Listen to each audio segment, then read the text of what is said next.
Miss Roan, malapit na akong mag-40. Ano ba yung magandang simulan natin na savings plan? Pwede ka magsimula sa Kaiser.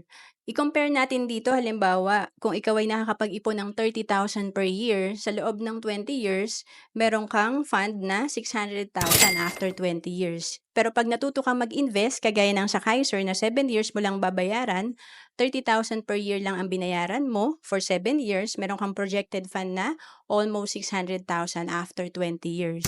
And itong Kaiser ay tinatawag natin na 3-in-1 investment kasi dito may investment ka na, meron ka pang healthcare at life insurance. And mag-sample tayo, kung nag-start ka sa Kaiser at the age of 40, meron kang projected fund na 939,000 pag edad mo ng 65.